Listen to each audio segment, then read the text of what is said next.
A paz do Senhor, mais uma vez, meu caro professor, minha cara professora da Escola Bíblica Dominical. Nós estamos aqui mais uma vez, eu, o diácono Raniel Oliveira, também conosco a nossa irmã Miriam e o presbítero Otoniel Félix. Queremos saudar todos com a paz do Senhor. Também abro espaço para os meus nobres colegas fazerem o mesmo.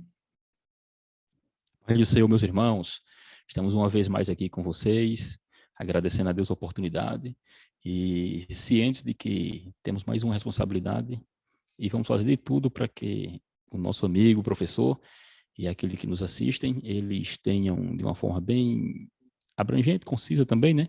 Mas que eles venham realmente entender a pessoa de Cristo na lição de hoje. Eu faço das suas palavras, presbítero Otoniel, as minhas, pois nós estamos aqui para colaborar com você, para somar com o seu aprendizado e com o nosso também, não é verdade? Até porque o que nós trazemos, os subsídios, dicas, servem de aprendizado para aquele que ensina. Amém. Graças a Deus por tudo. Tem nos acompanhado até aqui. Assim é o nosso Deus. Nós queremos que você nos acompanhe nesta aula de número 6 do segundo ciclo, que tem por título Crendo em Jesus Cristo. Texto bíblico base, Filipenses capítulo 2, versículos 1 ao 11. E aí eu quero destacar o 11. Que toda língua confesse que Jesus Cristo é o Senhor, para a glória de Deus Pai. O objetivo é que as línguas, todas elas, confessem a Jesus Cristo. Não é verdade, irmã Miriam, presbítero Otoniel? Isso é verdade. O objetivo hoje principal é entendermos essa pessoa maravilhosa, sublime de Jesus Cristo. Na lição de hoje nós vamos tratar justamente sobre essa questão. Inclusive, professor Raniel, irmã Miriam, nós tratamos de algumas coisas nas lições anteriores, né? Que quando falamos de Trindade, quando falamos de outros pontos, a gente adentra, né, em certos pontos. Mas hoje a gente vai especificar mais um pouco essa questão da pessoa de Jesus, verdadeiro homem e verdadeiro Deus. Amém. Irmã Miriam, o que é que a senhora tem de bom para nós hoje, irmã Miriam? A senhora sempre trazendo coisas interessantes a respeito da pedagogia, trazendo essa visão interessante, né, para melhorar o nosso ensino. É isso mesmo.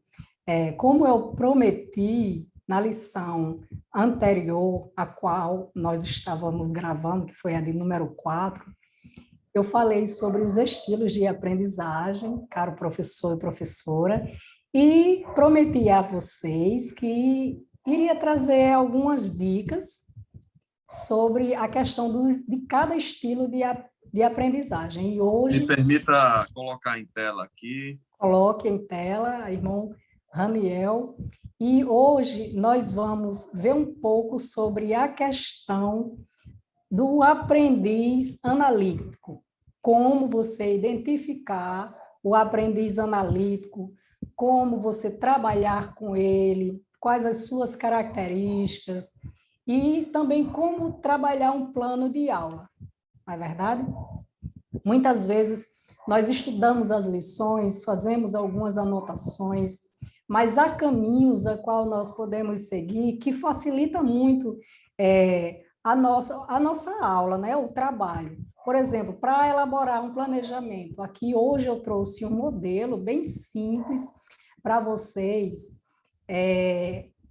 Aqui eu coloquei, planejamento, Assembleia de Deus, a lição número 6, a classe discipulando, o nome do professor, e separei por partes o primeiro tópico, o segundo e o terceiro. O que eu fiz? Por exemplo, eu vou falar um pouco sobre aqui no segundo tópico, que é concebido pelo poder do Espírito Santo.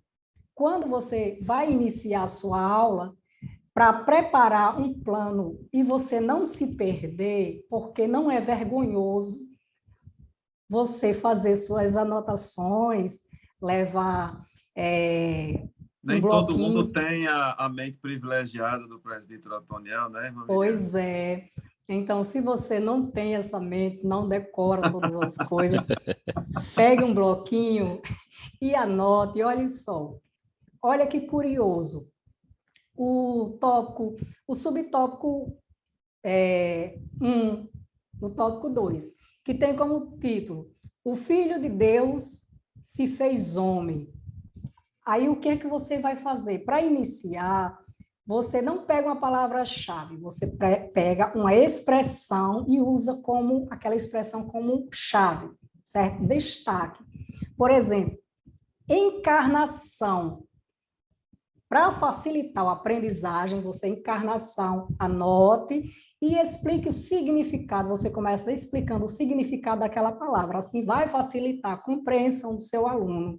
E o próximo, ó, concepção virginal. Aí daí você já vai abrindo caminhos para você trabalhar aquele tópico, aquele subtópico. Palavrinhas-chave, né? Um verdadeiro Palavra-chave, isso, palavra-chave. Mas você coloca no seu planejamento somente palavras-chave, e eu também deixo como dica que para cada subtópico você separe pelo menos um versículo, uma passagem bíblica, é sempre importante. Então, aqui você pode baixar esse modelo para que você possa se orientar, né? Isso vai ser disponibilizado, né, na nossa Sim, aula, sim. como subsídio também. Como subsídio. Aqui logo abaixo você pode encontrar. Mas passe para o próximo, irmão. Olha só o próximo. Eu já havia falado sobre a questão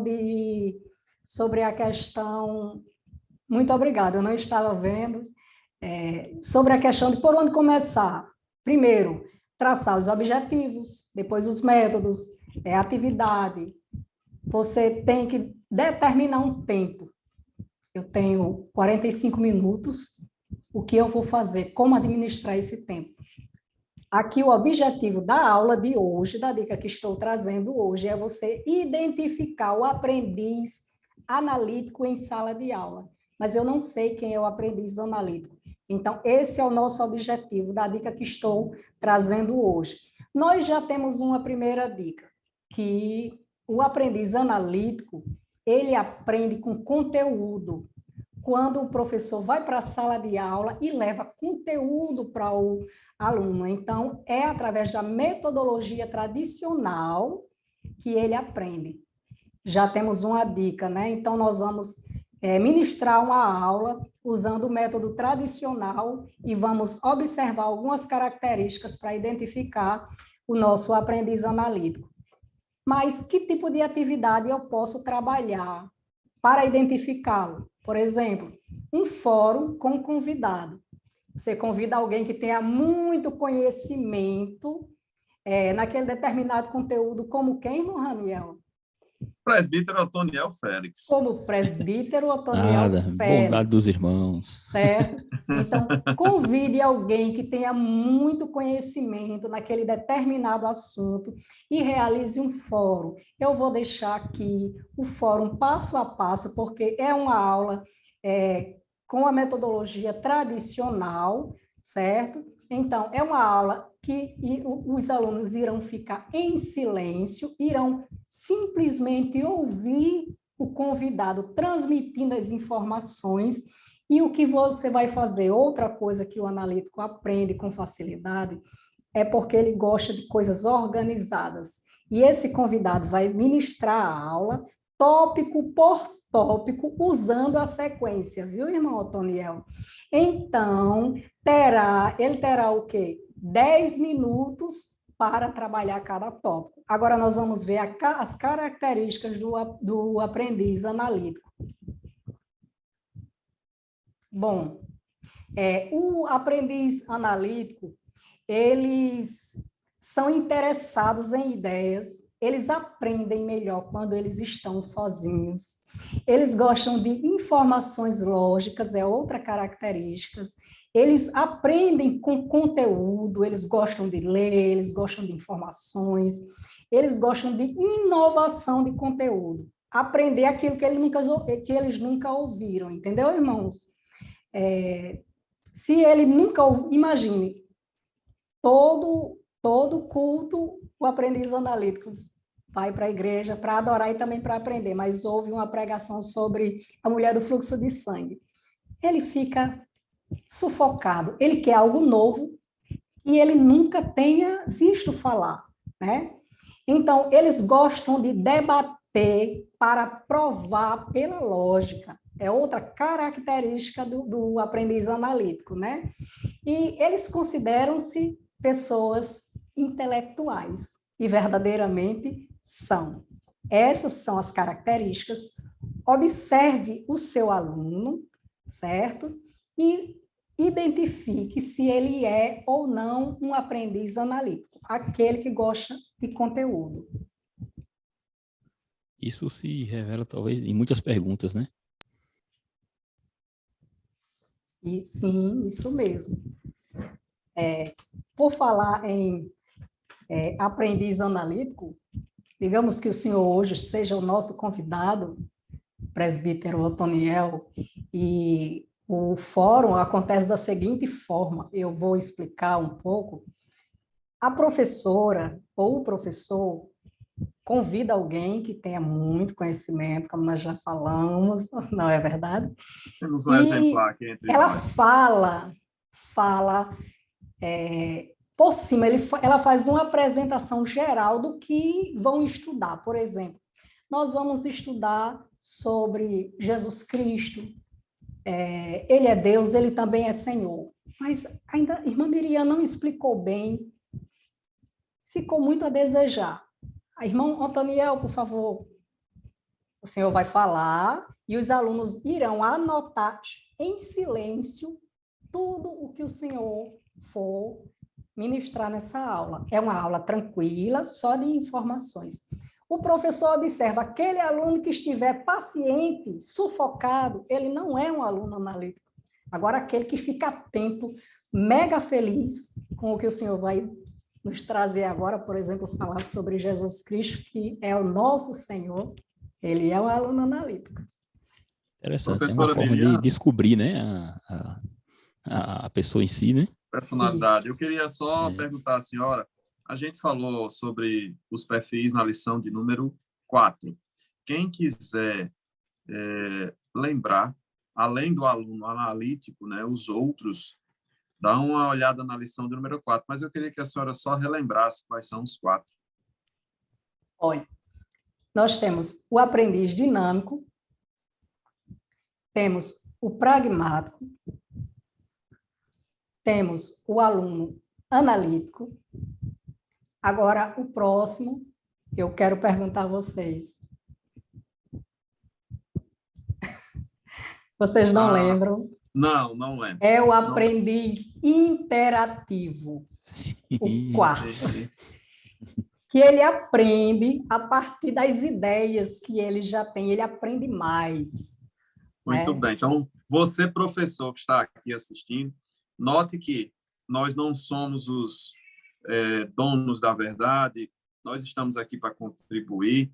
Então, anote, coloque isso no seu caderninho. São 4 tipos de alunos. Se há uma predominância na sua sala de um determinado perfil de aluno, isso vai te ajudar a colocar um planejamento mais adequado para que haja mais absorção do conhecimento na sua aula. Não é isso, professora? Isso mesmo. Aproveitando, hoje eu destaquei bem o aluno analítico, trouxe uma atividade. Na próxima aula, eu vou trazer uma atividade para o aluno interativo, vou falar sobre suas características e uma forma de você identificá-lo também. Amém. Presbítero Otoniel, meu querido, Jesus foi profeta, foi sacerdote, também foi rei, não o rei que os judeus esperavam, mas ele foi multifacetado, professor. O que é que o senhor poderia nos dizer sobre isso, ele cumprindo essa missão gloriosa? Essas 3 características que nosso irmão revela aí como profeta, sacerdote, né? E rei, é isso? Essas 3 características, isso vai demonstrar justamente a pessoa humana de Jesus, que é um dos focos da nossa lição de hoje. o título dela fala crendo em Jesus Cristo. Então, eu creio, você crê, nós cremos na pessoa de Jesus. E essa pessoa de Jesus, ela foi revelada nas Escrituras Sagradas como Deus e homem. Então, essa questão aí é a revelação da sua humanidade. Porque como profeta, ele é semelhante ao profeta profetizado, se não me falha a memória agora, capítulo 18, segundo Deuteronômio, o profeta semelhante a Moisés.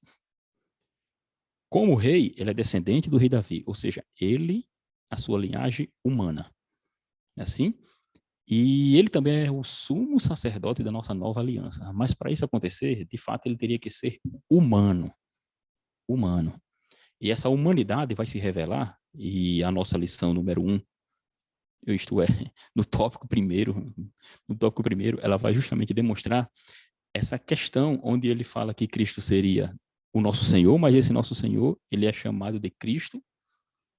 Cristo seria o termo grego, né, irmãos, para Messias, que seria ungido. Isaías 61 vai dizer que ele é ungido, e esse ungido era o rei de fato que Israel esperava, o prometido, aquele que seria rei sobre todas as coisas. Então a lição vai trazer sobre ele sendo o Messias prometido para Israel.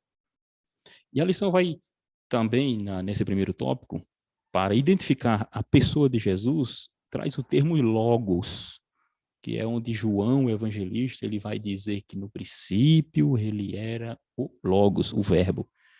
E o verbo, o logos, estava com Deus e o verbo era Deus. E algo importante que a gente até tem que enfatizar aqui, professores, que quando o apóstolo João, ele traz essa ideia de que no princípio ele era o logos, a palavra, e a palavra estava com Deus, e a palavra era Deus, isso é justamente para identificar a pessoa humana de Jesus e a pessoa também divina de Jesus, algo que nós vamos trabalhar mais para frente, né? E essa figura da sua humanidade, ela vai também dizer que ele seria servo e também Senhor, né? Por isso que a lição bíblica em classe aqui do Discipulando, ela vai trazer o capítulo 2 de Filipenses, do versículo 1 ao 11, onde o apóstolo Paulo, em especial no versículo 7, vai dizer que ele aniquilou-se a si mesmo, tomando a forma de servo, fazendo-se semelhante aos homens. Aniquilar-se aqui é esvaziar-se. Aí a pergunta que a gente faz, né, irmã Miriam, o irmão Raniel, Jesus se esvaziou de quê?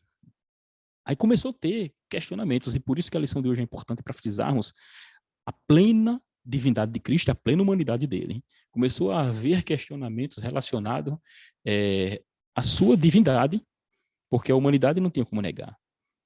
E mesmo assim apareceram os gnósticos, né? Que era um grupo que apareceu ali no primeiro século, que às vezes negava a própria humanidade de Cristo. Mas, trazendo a ideia do que Paulo fala... São as correntes, né? Isso, o gnosticismo está entre as correntes heréticas mais antigas. Isso. Eles deram bastante trabalho à igreja, né? Porque muito trabalho. Muito trabalho mesmo, porque eles falavam que Jesus Cristo, ele não era humano, ele era simplesmente uma aparência. Ele não tinha um corpo humano, era só corpo de aparência. Mas deram muito trabalho à igreja. Muito. E isso vem, essa questão, esse questionamento está até os nossos dias de hoje. Muitas pessoas têm essa visão. Justamente. Por isso que é interessante bem frisar realmente esse capítulo 2 de Filipenses, porque ele vai mostrar a humanidade do Senhor. Aí aparece, professores, uma doutrina, porque a palavra esvaziar aqui é kenosis em grego. Tem o grego, né, para essa palavra? É esvaziar-se. Aparece a doutrina chamada doutrina da kenose. O professor pode pesquisar, mas o cuidado que tem que ter é que houve muitos questionamentos com relação a esse esvaziar-se. Surgiu um grupo que dizia que esse esvaziar-se fazia referência a Jesus deixar de ser Deus e ser apenas humano. Assim, se esvaziou de Deus. Eu já ouvi pessoas dizendo, olha, se esvaziou da onipotência, da onisciência, se esvaziou aí nesse caso ele deixa de ser Deus, né? Para quê? Para ser Deus. Isso, justamente. Isso? Aí onde entra, como é que ele se esvaziou de ser Deus, então ele deixou de ser Deus. E não é o que pregamos, não é o que, analisando as escrituras, nós encontramos. Professores, o grande risco desse tipo de pensamento é a invalidação do sacrifício. Isso. Porque se Jesus é homem, plenamente humano, ok, ele também é plenamente Deus, e a nossa lição, nesse tópico primeiro, ele traz essa reflexão, justamente mostrando essa humanidade dele, que para ele ser Messias, o prometido, ele teria que ser homem, é assim? Teria que ser homem. Perfeitamente. E para Lá ele em ser Gênesis, né, da semente da mulher virá um que isso. esmagará a cabeça da serpente. Gênesis 3,15, há essa promessa da semente da mulher. E é algo até que a gente pode trabalhar mais para frente, nessa própria lição de hoje, porque estamos falando da sua natureza humana. E com relação a essa semente da mulher, Jesus seria o que Paulo vai chamar no capítulo 5, versículo 15, segundo ele escreveu na carta de Romanos, Jesus seria aí isto é, 1 Coríntios capítulo 15, versículo 45, ele seria aí o que a gente comumente chamou de segundo Adão, porque o primeiro Adão pecou, o segundo Adão não pecou. E por que Jesus seria segundo Adão? Porque ele teria as mesmas características humanas, exceto o pecado. É onde nós entramos justamente na sua humanidade. E esse esvaziar-se fazia referência justamente à sua glória que tinha com o Pai. Por isso que ele não poderia ter deixado de ser Deus. O apóstolo Paulo é claro com isso. E tem que ser frisado isso. E interessante, professor, que quando nós falamos no Logos, na palavra, esse versículo primeiro, ele é tremendo porque ele vai, na verdade, revelar de uma forma ímpar, vamos assim dizer, a divindade de Jesus, porque vai mostrar que ele era pré-existente e vai mostrar a sua humanidade. Se a gente ler, nós dizemos, está lá, no princípio, esse princípio até nós tratamos já em outras lições, que se refere ao princípio da criação.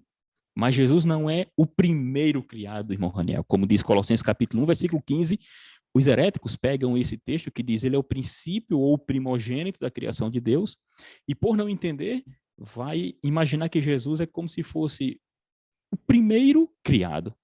Aí como é que ele seria? A pergunta que faríamos é como é que ele seria o primeiro criado e seria Deus? Aí a gente entraria no que estudamos na lição anterior, do triteísmo, porque ele seria um Deus em menor grau? Não. Mas o texto diz, no princípio, aí remete à criação, antes do tempo, antes da criação do tempo, antes da criação do mundo, porque João tá com ele tem a mente judaica, porque vai em Gênesis primeiro, e se o professor for mais curioso um Na pouquinho, ele verdade, vai mais precisamente, a ideia do unicismo, né? Quando só Deus, o Pai, seria a divindade e os outros estariam subordinados, né? Aí seria, no caso, o arianismo, né? Que Arianismo. havia uma subordinação, que o unicismo vai Porque confundir as pessoas. eles têm mais de um termo, né, para isso. No unicismo eles vão confundir, né? Que o pai é o filho é o pai, e assim vai. Aí, né, nessa concepção, a gente tem que não deixar de falar e frisar, porque ele não seria criado. João tem a mente em Gênesis, como falamos aqui no início, que uma das traduções da Bíblia foi a chamada Septuaginta, né? Alguns chamam de Septuaginta, porque para alguns o termo ali, o G, não tem som de G, porque é grego e tal, mas enfim. Alguns chamam de Septuaginta ou Septuaginta. Se você abrir a Septuaginta, que é a tradução do Antigo Testamento para a língua grega, vai estar o mesmo versículo que João usa no início. No princípio criou Deus os céus e a terra, lá, João vai utilizar o mesmo termo. No princípio era o verbo. A palavra, se eu fosse falar aqui grego, aqui seria arche. Princípio criou Deus. Aí lá tem o mesmo termo. Por isso que João, ele remete a esse princípio, para mostrar que Jesus é antes da criação. Aí ele fala do relacionamento de Deus para mostrar como é a divindade. Não é uma pessoa, são três pessoas na divindade. E ele mostra a distinção quando ele diz, no princípio era o verbo e o verbo estava com Deus. E o verbo era Deus. E aí ele completa, e o verbo era Deus. Era Deus. Mas quando ele diz, no princípio era o verbo e o verbo estava com Deus, literalmente ali, os estudantes assim, quem gosta da língua grega vai ver que literalmente seria, ele estava, que tem um artigozinho ali, ele estava com o Deus. Esse artigo, inclusive o pastor Ezequiel Soares, nas suas obras, tratando sobre cristologia, divindade de Cristo, e inclusive existe um livro chamado de manual, deixa eu ver se ele está aqui perto aqui, Manual, é um manual que ele tem de defesa de fé, não está aqui não. Ele explica essa questão e ele informa que sempre que o artigo aparece, se refere a Deus Pai. Então, eu estava com o Deus Pai. Aí depois vem sem artigo. E o verbo era Deus. Aí algumas pessoas, por não compreender, irmãos, a questão começou a imaginar que Jesus era o próprio Pai. Só que ele vai até explicar essa questão, e outros gramáticos também explicam que não havia necessidade de João colocar o verbo ali, porque João foi muito inteligente, João conhecia a língua grega. Se João colocasse o artigo, no princípio era o verbo, e o verbo estava com o Deus, e o verbo era o Deus, ele estava dizendo que o Pai era o Filho. Então aqui nós aprendemos já o quê? Que há um relacionamento na divindade. Por isso que ele colocou, e o verbo era Deus, a palavra era Deus, aí ele vai dizer que o verbo se fez carne, aí ele vai justamente mostrando que esse que é Deus, agora é humano. É lindo Presbítero isso. Otoniel, me permita inserir aqui um comentário. Sim. A gente já falou aqui, né, sobre a nossa declaração de fé, esse livretinho aqui que a gente está sempre recomendando, e isso que está sendo dito aí pelo presbítero Otoniel, se vocês quiserem se aprofundar, o capítulo de número 4 da nossa declaração de fé, ele tem no seu tópico 2 e 3 a humanidade de Cristo e a deidade absoluta de Jesus. Então, isso é material de estudo, né? E justamente Página a questão 51. Isso, perfeitamente. É justamente o estudo sobre a cristologia, né? A deidade de Jesus, os papéis, para a gente não confundir. Então, fica aqui só essa dica. Mais uma vez, a gente recomenda esse material. Tem que ler. Professor, é interessante levar o material para a classe, para que o aluno saiba que nós já temos... coloca uma marcaçãozinha para não gastar muito tempo procurando. Ele sabe que o aluno precisa ter esse contato com a nossa declaração, para não cair nos ventos doutrinas.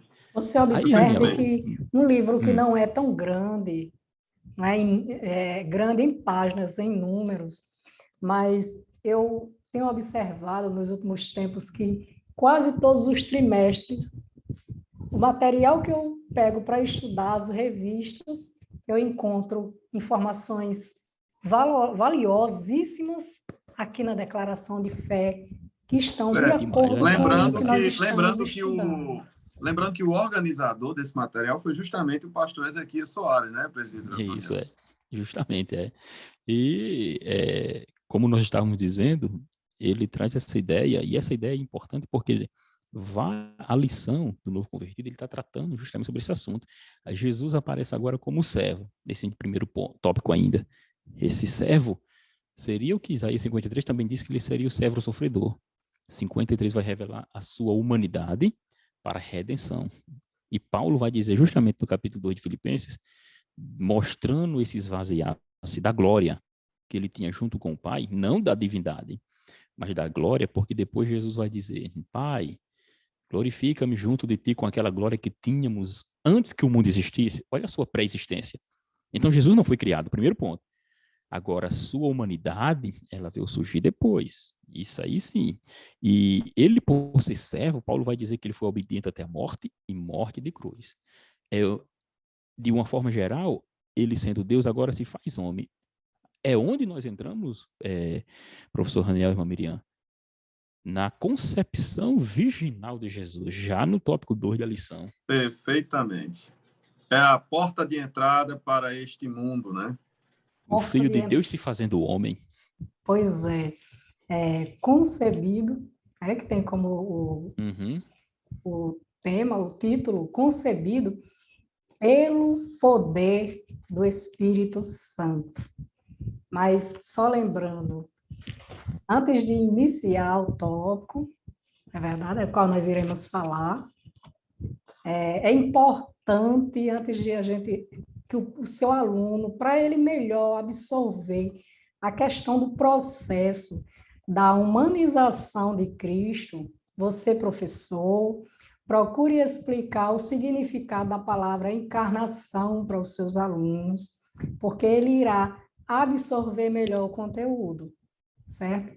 Porque tem muitos alunos, muitas pessoas até hoje que confundem não sabem o significado, né? Que no caso é tornar-se carne, não é? Tornar-se carne. Por isso, damos continuidade falando João 1:14. E o verbo, como o irmão estava falando, o Logos, se fez carne, encarnou, se fez carne e habitou entre nós. O que João ele está nos informando é que este verbo, que é Deus autoexistente, infinito, eterno, imutável, onipotente, onisciente, ele se fez carne. Se fez carne. Como entender? Como explicar? É o que chamamos de milagre da concepção, né? Milagre da concepção. É tão difícil explicar com nossas palavras, porque tudo isso vai muito além do nosso intelecto. Isso. Não é verdade? Vai além do nosso intelecto. Veja bem, estudiosos, eles dizem que o nosso universo, não dá para imaginar, o nosso universo, ele tem mais de 93 bilhões de anos-luz de diâmetro.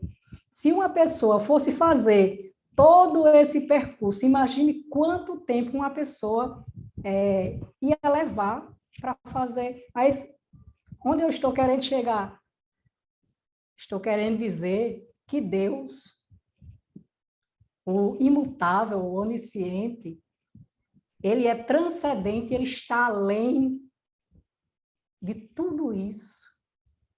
Ele é maior do que tudo isso, do que todo esse universo gigantesco que o homem não consegue de jeito nenhum. Ele, o Deus transcendente que está acima, que está lá em cima, acima de todas as coisas, ele, como o irmão Otoniel estava falando, se esvaziou, ele tão grande, transcendente, aí ele se esvaziou e se torna o quê?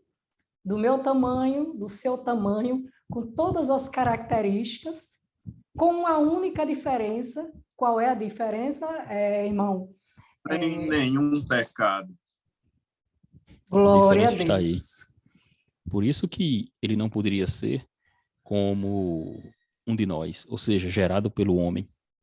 O escritor santo, né, o Mateus, tanto Mateus como Lucas, vai dizer que ele foi concebido pelo Espírito Santo. Concebido pelo Espírito Santo. Pelo poder, sob o poder, a ação do Espírito Santo, que é bem registrado por Mateus, quando fala sobre a genealogia de Jesus Cristo, e Lucas, que era médico, lá em Colossenses 4:14, fala sobre isso, né? E os seus escritos revelam a linguagem de o quê? Um especialista. Lucas, ele passa 2 anos na Palestina por ocasião da prisão do apóstolo Paulo, e nesse período eu imagino que ele ficou durante esses 2 anos pesquisando tudo isso, com muita cautela, com muito cuidado. Ele fala isso na introdução do seu evangelho, né? E ele inclusive fala da preocupação em registrar com as palavras adequadas, na ordem adequada em que os fatos ocorreram, não é verdade? Mas ele escreve isso de forma cuidadosa sobre a questão da concepção de Cristo. Lucas, ele registra essa ocorrência como um fato verídico, não é isso? Um fato que, com certeza, levantou grande reboliço entre os críticos e, como eu falei, ainda levanta esse reboliço, ainda mexe com a cabeça de muitas pessoas que não estão em Cristo, não é verdade? Caros professores. É verdade. Mas a prova era... Sim, pode diga falar. Assim, que o evangelista Mateus, no capítulo 1, versículo 23, aí o professor é bom estar sempre abrindo, né, a Bíblia, para o aluno novo convertido ver. Ele vai dizer que a virgem, ele vai fazer uma citação de Isaías capítulo 7, versículo 14, não é isso? A virgem conceberá e dará à luz a um filho. Aí ele vai dizer, estou aqui com a Bíblia aberta, a virgem, essa versão diz, a virgem ficará grávida e dará à luz um filho. E o chamarão de Emanuel, que significa Deus conosco. Deus conosco. Ele faz uma citação direta do profeta Isaías, né? Isso é importante, o 7,14, para justamente mostrar como se daria, era o sinal de como se daria esse nascimento, por isso chamamos de nascimento virginal, sem nenhuma participação humana, ou seja... Vamos dizer assim, sem contaminação. Sem contaminação. Por isso que ele seria chamado segundo Adão, né? Segundo Adão.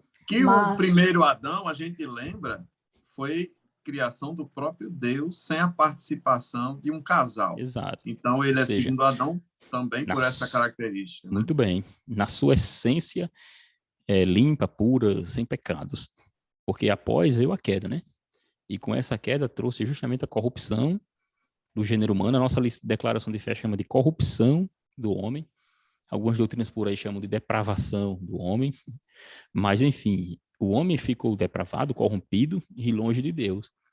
E esse Jesus, chamado de segundo Adão, ele é assim chamado, identificado, é importante frisar, porque ele seria um segundo gerado sem pecado. Sem pecado. E por ser sem pecado, ele seria justamente nosso substituto e seria o único que poderia resgatar a humanidade. Paulo vai dizer. Essa questão da teologia, dá o nome de concepção virginal. Muitas pessoas, por que dado esse nome? Bom, sem a participação sem um contato, não é? Muito bem, Baixa, sem um contato. É bom a gente frisar também, né, irmã Miriam, que assim, além da questão do não contato, a gente está lá em Mateus capítulo 1, diz que ele não conheceu Maria até que, né, desse a luz. Muito bem. Sim, e é importante dizer que essa concepção não é a permanência da virgindade de Maria, mas concepção enquanto virgem, né? E importante também frisar que a questão do não contato, se tivesse, por exemplo, se tivesse tido um contato, o Espírito Santo não teria operado, não é isso? Seria uma concepção convencional. Isso mesmo. E Jesus jamais poderia ser o nosso substituto, porque ele estaria morrendo pelos seus próprios pecados e mesmo assim não poderia ser salvo. Não seria um sacrifício vicário, né, substituto, não. Ele não teria valor. Né? Em hipótese nenhuma. Então, ele só tem valor justamente porque ele é gerado sem pecado. Ou seja... dessa forma, Jesus, ele se esvaziou da glória, até porque ele não tinha como, imagina se ele está, o Espírito Santo age na vida de Maria, o Senhor, de uma forma gloriosa. Vocês lembram que antes, Moisés, quando teve aquele encontro com o Senhor, o rosto dele resplandecia de glória, que ninguém conseguia nem sequer olhar para Moisés. E por isso que a minha visão, que eu vejo que ele precisava ter se esvaziado da glória, porque não seria possível. Se ele não tivesse feito isso, ninguém poderia nem olhar para ele, né, irmã Miriam? Exato. Não, Maria não ia resistir. Não. Exato, Por isso Maria não ia resistir. Por isso que essa glória foi, vamos dizer assim, uma adaptação, mas ele deixa a riqueza que ele tinha, a sua sendo exaltado pelos anjos, e vem ao mundo. Por isso que esse esvaziar é da glória, não da divindade. Aí isso tem que ficar bem claro. Porque essa concepção... Esse foi o processo que ele passou, o processo da humanização de Cristo. Foi se esvaziar, não é verdade? E haver a ação do Espírito Santo, não haver o contato físico até o seu nascimento, e assim se deu o processo da humanização de Cristo, e ele encarnou, tornou-se carne, o evangelista Lucas vai dizer entre nós. Aí o evangelista Lucas vai dizer que a Maria, porque o santo que de ti há de nascer, será chamado Filho de Deus. Você veja que a concepção do Espírito Santo, aqui a gente abre um aspas até para mostrar o Espírito Santo até como Deus, ó, porque foi concebido pelo Espírito Santo, né? E ele diz, o santo que de ti há de nascer será chamado Filho de Deus, então o Espírito Santo é Deus. Não, a Paulo, aula passada nós falamos sobre a questão da justamente. ação, porque aqui as ações específicas para cada um. Deus, ele enviou o Espírito Santo, houve a ação do Espírito Santo e Jesus Cristo amorosamente aceitou, não é verdade? E assim, ele, mesmo assim, ele é verdadeiro homem, verdadeiro Deus. Isso, a gente falou mas na não lição há 4 também, a união hipostática, né? Isso. Não há questão de uma mistura. Ele não é só divino, ele não é só Deus, ele não é só homem, ele é verdadeiro Deus. Ele se esvaziou da glória, mas não deixou de ser divino, ele não deixou em nenhum momento de ser Deus, e nem ele era só Deus e só homem. Não, ele era verdadeiro homem, verdadeiro Deus. Mas olha só que interessante. Ele, como humano, ele nunca disse, eu sou Deus. Ele mostrou ser Deus. E isso é maravilhoso, porque ele disse o seu nome sem dizer eu sou Deus. Ele disse, eu sou. Até mesmo quando ele estava sendo interrogado, né? Que alguém disse, você é o Cristo? Isso aí é justamente uma afirmação da divindade, ele é Deus, né? Isso, ele é uma afirmação da divindade. Jesus afirmou... Ele ia revelando, como a gente disse no início das nossas conversas nesses podcasts, ele ia demonstrando de forma sistemática a sua própria divindade. A sua própria divindade. Olha, ele afirmou ser o caminho, a verdade e a vida. E nenhum homem é caminho, nem verdade e nem vida. Só Deus pode dar acesso a ele próprio. E salientando que ele não se utilizou, esse esvaziar-se, não se utilizar da sua divindade em benefício próprio. Ou seja, Jesus sofreu como homem, padeceu como homem, foi tentado como homem e venceu como homem. Paulo vai dizer aos Romanos 5,15, entretanto não há comparação. Aí ele vai falar justamente da transgressão que Adão fez entre a dádiva e a transgressão. De fato, muitos morreram por causa da transgressão de um só homem, ou seja, o pecado alcançou todo mundo. Mas ele diz também, muito a graça de Deus também, a dádiva da graça veio por um só homem. Jesus transbordou para muitos. Ou seja, o que tem que ficar frisado realmente é que se ele não fosse humano, ele não poderia trazer a salvação. E essa humanidade veio justamente através dessa concepção virginal de Nosso Senhor. Isso. Essa concepção... Outra questão que me chama a atenção. Imaculada. Isso. Outra coisa que me chama a atenção, né? É que ele fala que ele e Deus eram um. Lá em João 10, do 30 ao 33. E por causa disso, os judeus, eles quiseram até apedrejar Jesus Cristo. Porque ele disse que ele e Deus eram um. Diz então, blasfêmias, né? Ele fala blasfêmias. Isso mesmo. Então, novamente, então, os judeus entenderam, né? Voltamos para... Claro, com certeza. Jesus estava dizendo que era Deus. Se eu e Deus somos um, a mesma coisa dele dizer, olha, se eu e Deus somos um, então eu sou Deus. Se você é inteligente... Nessa passagem, porque nessa passagem justamente Jesus diz, por qual obra boa vocês querem me apedrejar? Aí os judeus disseram, por nenhuma obra, porque sendo você homem, te faz Deus a ti mesmo. Entenderam perfeitamente que Jesus estava se identificando com a divindade. Com certeza. Assim? Mas aí, novamente, o verbo se fez carne. Papai do céu, o Logos, ele se fez carne. Então, ele tornou-se homem e habitou entre nós, né? João, o discípulo amado, ele sintetizou o mistério da encarnação e da natureza divina e humana coexistindo na pessoa única de Cristo Jesus, que é Deus, quando ele diz... Eu queria puxar também de João, também ainda falando sobre João 14,6, né? E eu acho linda essa expressão quando ele diz, ninguém vem. Às vezes a gente, me permito aqui, quando você pega uma pessoa mentindo, aqui e acolá ele se enrola nas palavras, não é verdade? Deixa escapulir.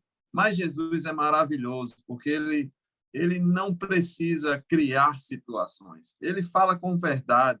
E ele diz, ninguém vem ao Pai. Mas quando ele falou isso, ele estava na terra ainda, né? Isso. Ninguém vem. Mas você não está aí, mas ninguém vem ao Pai. Ou seja, eu Não é sou ninguém o vai, caminho. né? Não é Pois é, ninguém mas vai, ninguém vem. muitas pessoas dizem ninguém vai, né? Ninguém vai ao Não, Pai. mas é ninguém Ninguém vem. vem. É muito Vem do importante esses verbo detalhes. vir.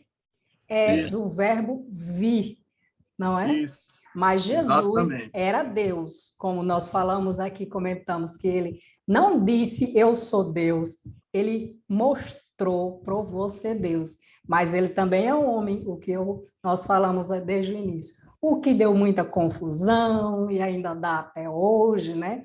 Porque ao vir para... Só fazendo esse parêntesezinho, né? Da união hipostática versus Versos, o monofisismo, né? Que Isso. também está falando na lição, que seria ou Deus ou homem. E aí, objeto do Concílio de Calcedônia, como a gente citou antes, né, no ano 451, a gente sabe, isso está na nossa declaração de fé, que há sim uma união hipostática Deus e homem na mesma pessoa na de mesma, Jesus Cristo, né? de Jesus Isso. Então, Cristo. vocês querem falar mais alguma coisa? Só mais uma coisinha aqui com relação a ao nascimento virginal, porque quando Isaías, Mateus cita Isaías 7,14, hoje em dia há uma controvérsia em alguns judeus e alguns teólogos até liberais, né? Eles tentam trazer a ideia de que a palavra utilizada por Mateus para traduzir o termo virgem, Mateus utiliza a palavra, uma palavrazinha grega, paternos, que é utilizada na própria Septuaginta, que foi a Septuaginta, a tradução anterior, inclusive, ao cristianismo, né? Então, Mateus utiliza essa palavra, e essa palavra fazia referência à virgem, e uma virgem em idade de casamento que não era casada. E havia outra palavra para identificar uma virgem que, inclusive, tinha se casado. Aí qual é o problema disso tudo? Porque, posteriormente, judeus e alguns teólogos tentaram desfazer essa questão do milagre da concepção, e dizendo que essa palavra que Mateus usa, que vem do hebraico almar, que significa justamente essa virgem, como Maria era, não conhecia varão, tentaram dar uma concepção diferente para negar o nascimento virginal do Senhor. Mas a gente analisa que, na verdade, esse substantivo aí, ele vai se aplicar apenas à mulher solteira. Inclusive, o dicionário Divine, ele vai tratar sobre esse assunto. É um professor interessante pesquisar também, né? E se refere à virgem nesse aspecto. Porque o professor, algumas pessoas podem achar na internet e em outros lugares esses problemas, né? Agora sim, os rabinos, né, procuraram reavaliar o significado dessa palavra só depois do cristianismo. Não vale, né, como dizem? Não vale, mas Sempre tentando criar dúvidas, né? Justamente. Suscitar questões. E eu acho interessante porque o evangelho ele é blindado, né, contra tudo isso. Só que ele dizendo isso ou não, o Novo Testamento é claro. Lucas 1,34. E disse Maria ao anjo, como se fará isso, visto que não conheço varão? Então é verdade que Isaías realmente estava falando sobre a virgem. E outro probleminha que pode ocorrer é porque alguém diz, não, capítulo 7 de Isaías está falando sobre o filho do rei, sobre Acais, o filho e tal, porque o profeta... Uma coisa que tem que se entender, as escrituras têm o que a gente chama de pré-figuração profética, ou tipo, antítipo, são termos teológicos para identificar certas situações, coisas, pessoas no Antigo Testamento com o Novo. Está lá o tipo e o antítipo. Aí veja só, quando nós tratamos aqui da ideia de Jesus como sendo aquele texto está falando em profecia com relação a Cristo, primeiro porque está no Evangelho, segundo Mateus. Mateus faz referência a ele. Então, quem não crê é problema de quem não acredita. Não é assim? Em segundo lugar, essa prefiguração profética, essas questões proféticas, elas podem ser aplicadas imediatamente, como também posteriormente. Você vê isso no capítulo 9, né, de Daniel, quando Daniel fala sobre o iníquo. Ele se refere a uma questão relacionada a Antíoco Epifânio, mas também se refere ao anticristo que está por vir. Ou seja, uma profecia que mostra dois eventos, um próximo e um futuro. Então, é bom explicar essa questão, porque pode vir algum questionamento dizendo que ali não se refere a Jesus, mas sim ao filho do rei lá, né? E o que dizer, né, presidente Otoniel, de Isaías 9:6, um filho se nos Então, deu, nasceu, é presente. exato. O Nos príncipe deu, né? está sobre os seus ombros. É. E ele diz mais que seu nome será. Ou seja, não tem como a gente Presente, tratar de forma futuro. diversa. Isso. Não é verdade? Mas ele nos deu Perfeitamente. esse presente com um objetivo, né? Um objetivo de nos resgatar e servir também Isso. como ponte para ir Justamente.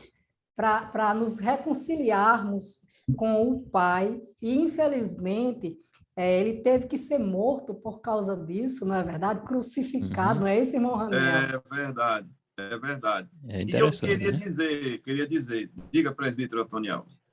Só para... porque essa humanidade tem que ficar claro que a gente sabe que ele era humano, né?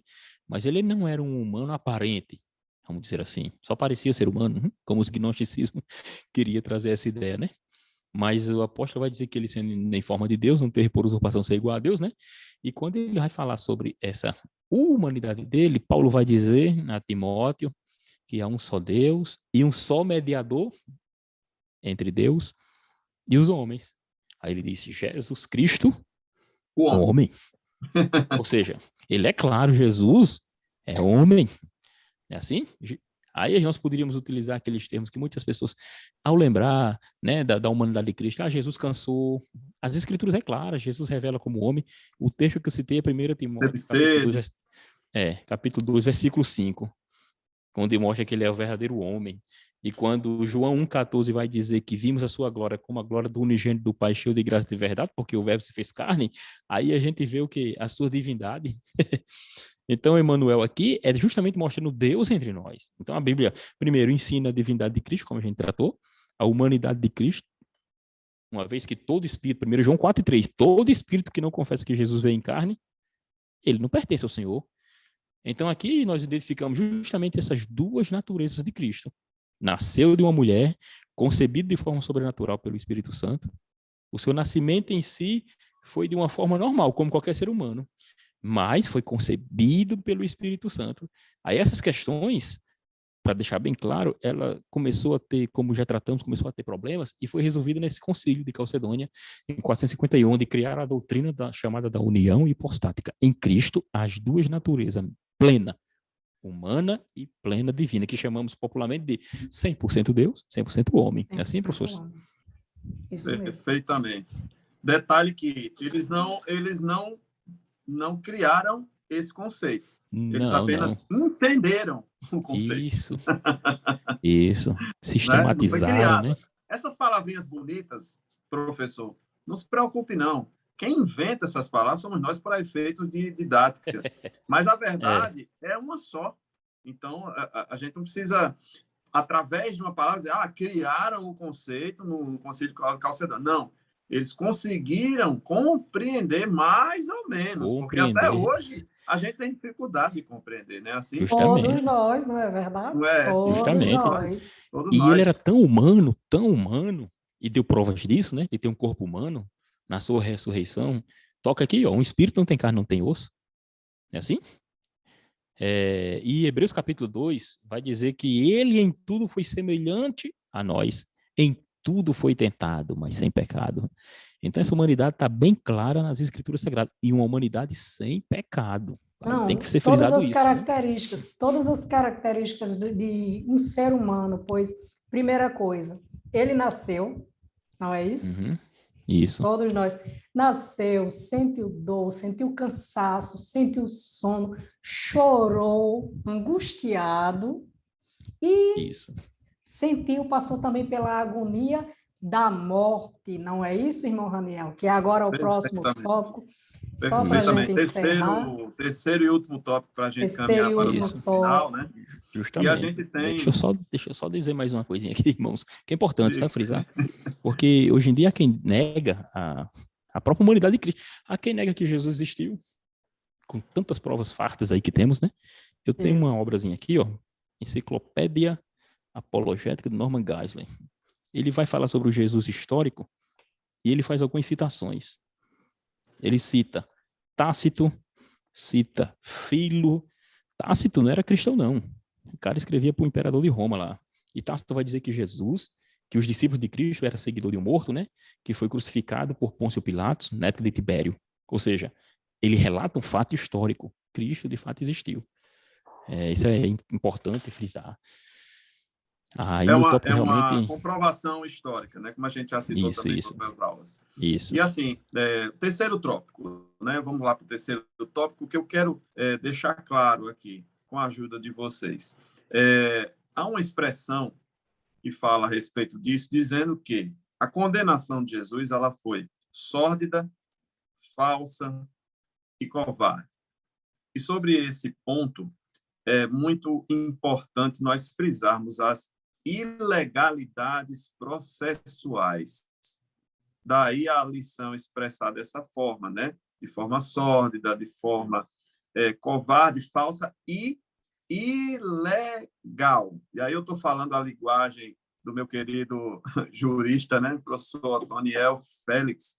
Nós temos, professor, cerca de 33 ilegalidades processuais.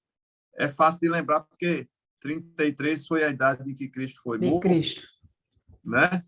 33 é pouca coisa, irmã Miriam. 33 ilegalidades, eu vou citar só algumas. Ilegalidades? Né? Ilegalidades. Para o professor ou quem estiver nos ouvindo não entender mal, irmão Raniel.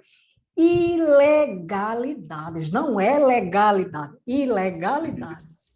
O julgamento, ou seja, existiam os meios legais, né? E como é que era feito isso no tempo de Jesus? Você tinha a figura do sinédrio, 70 mais 1, né? O sacerdote e 70 representantes, que era o tribunal religioso, e você tinha também o tribunal romano, porque o tribunal religioso não tinha poder para a pena capital, para determinar a morte. Então, Jesus Cristo, ele participou de um processo ilegal.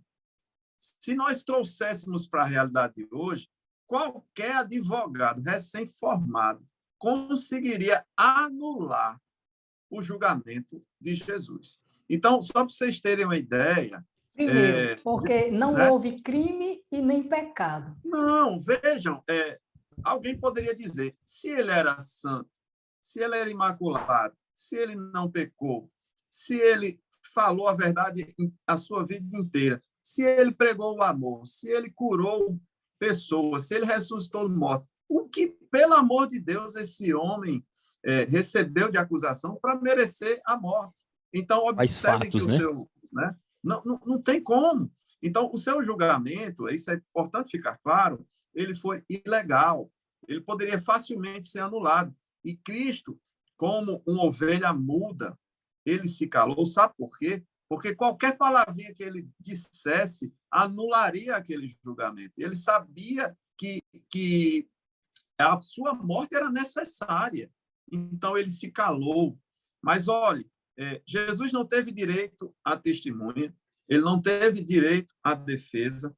O julgamento foi uma hora antes da meia-noite da quinta-feira, que isso era completamente contra os costumes dos judeus. Ele foi preso ilegalmente, ele foi interrogado ilegalmente. Para vocês terem ideia, o lugar do julgamento sequer foi no fórum da época, né? No Sinédrio, foi na casa, né, do juiz, do sacerdote. Gente, ele foi esbofeteado durante a sua fala, ele não pôde falar, as testemunhas eram falsas. Quem trouxe as testemunhas falsas foi o próprio juiz, hein, irmão Toniel? Acho que qualquer jurista já está se tremendo numa hora como essa, né? Os juízes eram suspeitos, ou seja, qualquer juiz hoje que tem suspeição, ele mesmo já se declara suspeito, ele pede para trocar o caso para alguém, né? Ele não teve direito de defesa, ele não poderia receber a pena que recebeu, né? Não teve denúncia, não teve mandato. Rapaz, é um negócio absurdo, certo? Absurdo, completamente absurdo. Se você quiser, por curiosidade, saber onde encontrar essa informação e ler com calma, você vai no canal cienciascriminais.juizbrasil.com.br. Você vai poder ler com calma toda essa descrição, é muito interessante. Mas o fato é o seguinte: primeiro, Jesus foi condenado pelos homens, mas, frise, professor, injustamente, tá certo? Ele se entregou, mas não havia, como é que eu posso dizer? Não havia legalidade nesse julgamento, tá? Não se sustenta os argumentos que foram dados para prender Jesus, para incriminar Jesus, para levá-lo até a morte. A prova disso é que, quando as instâncias iam subindo, é assim, professor Toniel? Quando há uma dominação romana, o sinédrio só ia até aqui. Então, subiram a instância, ainda assim não acharam culpa nele. Pilatos lava as mãos, manda para Herodes, quer dizer, isso tudo de madrugada. Olha que absurdo, né? Que situação. Então, assim, isso é um fato que precisa ser dito. Ele foi crucificado, ele foi morto, e é importante, nesse quesito, né, a gente frisar 1 Coríntios, capítulo 15. É muito importante. E por que, professor Raniel, é tão importante? Ora, se eu estou querendo desqualificar a pessoa de Jesus, e pior, eu estou querendo desqualificar o seu sacrifício, é como se eu anulasse o perdão de Deus.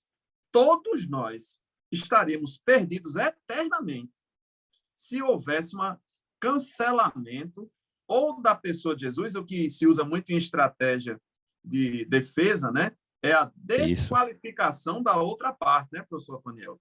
Você desqualifica. Ou você desqualifica a parte, ou você anula a sentença, ou você anula por suspeição o juiz. Ou seja, tem um passo a passo jurídico que foi completamente desrespeitado, né? Porque e aí, quando a gente vai para... Tudo isso pode acontecer. Sim, só que toda essa situação pode ocorrer devido ao procedimento, né? No processo judicial existe o chamado procedimento que o processo tem que correr, então as etapas não podem ser queimadas, não. Perfeito. E no caso não, aí queimou houve... foi tudo. Aí queimou foi tudo. E aí, 1 Coríntios 15, né? A gente vai entender o porquê que isso é plano satânico, né? Para desqualificar a pessoa de Jesus. 1 Coríntios 15 fala: se não existe, se a nossa mensagem, que é Cristo, né, versículo 12, que é Cristo, foi ressuscitado, como é que alguns de vocês dizem que os mortos não vão ressuscitar? Versículo 3. Se não existe a ressurreição de mortos, então quer dizer que Cristo não foi ressuscitado. Olha só, o próprio escritor, que foi Paulo, aos Coríntios, ele fazendo a defesa de Cristo, da sua ressurreição, da validade do que aconteceu, né? Não do julgamento, mas da morte e da ressurreição. Aí sim a parte que nos interessa. E se Cristo não foi ressuscitado, nós não temos nada para anunciar, e vocês não têm nada para crer. Então, versículo 15. E mais ainda, nesse caso, estaríamos mentindo contra Deus, porque afirmamos que ele ressuscitou Cristo. Mas se é verdade que os mortos não são ressuscitados, então Deus não ressuscitou Cristo. E aí ele vai fazendo uma defesa a respeito de tudo isso que aconteceu, no sentido seguinte: mesmo ele sendo injustamente condenado, o que nos interessa saber é: ele de fato morreu, ele de fato era Deus e homem, né, união hipostática, e ele de fato ressuscitou. E aí cabe lembrar também: nenhuma outra religião do mundo, nenhuma outra crença do mundo tem um líder cujo o seu principal representante tenha ressuscitado. E Jesus Cristo foi o único, porque ele, além de não ter pecado, ele ressuscitou. E aí sim aí reside a perdão de pecados. Aí reside o cumprimento do plano de Deus. Aí reside a plenitude dos tempos. Aí reside a minha e a sua salvação. Porque justamente, professor, justamente o motivo dessa morte, né? Morreu porque simplesmente havia um motivo. Exatamente. E era resgatar a humanidade. Então, assim, eu quero só contribuir um pouco mais com o tema, nessa questão do julgamento. Eu quero lembrar Isaías 10:10, que diz 10:1, melhor dizendo. Ai dos que decretam leis injustas e dos escrivães que escrevem perversidades. Então, meu caro amigo, o julgamento foi irregular e até hoje a gente sabe que a justiça também comete equívocos. A gente sabe de crianças de 14 anos condenadas à pena de morte nos Estados Unidos e que depois da sua morte foi comprovada a sua inocência. Então, essa história de dizer, não, mas a justiça dos homens não falha. Não, aqui não falha a de Deus. A dos homens falha, sim. Né? Então, é importante dizer isso. Então, a gente tem também, por exemplo, a desqualificação, as mentiras, continuaram após a morte de Jesus. Em Mateus 28 e 2, né? Depois eu leio Mateus 28, 2. Eu vou falar, primeiramente, sobre Mateus 28 e versículo 15, que diz o seguinte: assim, os guardas aceitaram o dinheiro e falaram conforme lhes tinha sido dito. A sua mentira espalhou-se entre os judeus, que ainda hoje acreditam nela. Eles foram subornados para dizer que Jesus não ressuscitou coisa nenhuma, que o corpo dele havia sido roubado. Né? Saibam vocês que a pedra que foi colocada no túmulo de Jesus, ela foi argamassada, aí eu já estou falando da minha área, que é engenharia civil. A pedra, ela pesada, ela foi selada, em outras palavras, argamassada, irmã Miriam, para a pedra não ser movida, certo? E o que eu acho mais maravilhoso é que quando o anjo aparece, tem um terremoto, irmã Miriam. Sabe por quê? Porque no saculejo, a argamassa se quebra, a pedra se solta e o anjo empurra a pedra para fora numa forma sobrenatural para que o Filho de Deus saísse de dentro daquela tumba que aí se tornou vazia. Então, glória a Deus, porque a gente tem uma ação divina na sua morte e na sua ressurreição, e mesmo o povo tentando desqualificar a sua vida, desqualificar a sua morte, desqualificar a sua ressurreição, né? A palavra e de Deus, também a ação divina na concepção. Desde o seu nascimento, na sua vida. Desde o seu nascimento, na o sua homem mais morte, amado a morte, ressurreição. E mais combatido, né? Então, isso, nós vemos a ação divina. Esse sistema, né, Mateus 27:66, esse sistema organizado, essa vigilância, esse selo colocado na pedra, nada disso foi capaz de segurar o nosso Cristo, quando ele ressuscita ao terceiro dia, né, naquele domingo maravilhoso pela manhã. E o que a gente quer deixar aqui muito claro nessa mensagem final da nossa lição é que há, sim, uma tentativa maligna de desqualificar a pessoa de Jesus Cristo, de mentir a respeito da sua ressurreição, Verdade. de desqualificar ou dizendo que ele era só Deus, ou dizendo que ele era só homem, para desqualificar o seu sacrifício. Existe todo um plano maligno para desqualificar a pessoa de Jesus em todos os momentos, desde a sua concepção, né, como o presbítero Antônio bem falou, fazendo jogo de palavras, fazendo assim interpretações erradas, né? Também durante a sua vida, né, dizendo que ele expulsava demônios por Beelzebul, dizendo que ele era mentiroso, dizendo que ele se fazia de Deus. Na sua morte, mentindo a respeito de que o seu corpo havia sido roubado, na sua ressurreição. Então, perceba, é muito interessante para o inimigo tentar, a todo custo, desqualificar a morte e a ressurreição. Por quê? Porque aí você estaria perdendo a sua salvação. E é isso que Deus, né, deixa muito claro para todos nós, a nossa certeza de salvação. Inclusive, professor, nos dias atuais também existem questões relacionadas a essa situação. Por exemplo, nós estamos caminhando para o final, mas é importante frisar, quando nós falamos da morte de Cristo, Cristo morreu. alguém pode chegar na classe e perguntar, vem cá, mas insiste, eu vi em algum lugar ali alguém falando sobre ele morreu. Então, como é que ele é Deus e morreu? Né? Como é que Deus morre? Não, mas ele é Deus e homem. E quem morreu foi o homem. Fica naquela... Aí o professor tem que frisar bem. Olha, para todas as questões está uma explicação. E são questões que já resolvidas. Às vezes pode ser nova para nós, mas são questões resolvidas. Deus morreu como? Se nós entendermos. Porque assim, quando eu falo que Deus morreu, Deus deixou de existir, né? Assim, a mente de alguns. Se Deus morre, Deus deixa de existir. Aí não vai puxar Nietzsche, não, viu? Que diz que Deus morreu. Então, ele fala, né, sobre a morte de Deus.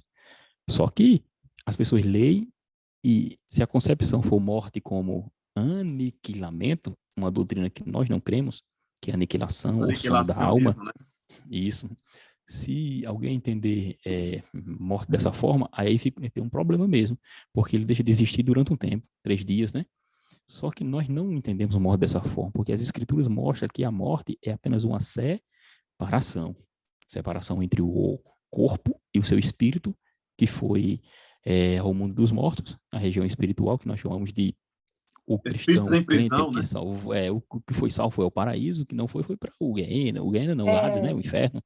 Então, quando nós temos a ideia de morte apenas como aniquilar, fica difícil, mas morte não é aniquilar, é separar-se. Então, Cristo, como homem, ao ele morrer, ele apenas separa-se o seu espírito do seu corpo, o seu corpo está na tumba e o seu espírito... E é importante, viu, meu amado, citar 1 Pedro 3,19, quando ele diz que durante o período em que ele esteve na tumba, ele pregou para os espíritos em prisão. Ele estava em plena atividade. Isso. E entender que pregar ali não é pregar para ninguém se converter, não, né, Daniel? Senão alguém vai entender. Não, para os quem se converteu prisão, ali. Que eram os antediluvianos, né? Eu já vou lá para a lição de número 13, e nós vamos estudar sobre a doutrina da salvação. Isso. E o aluno ele vai entender justamente essa questão que fala sobre a questão da morte. De uma situação mais específica, né?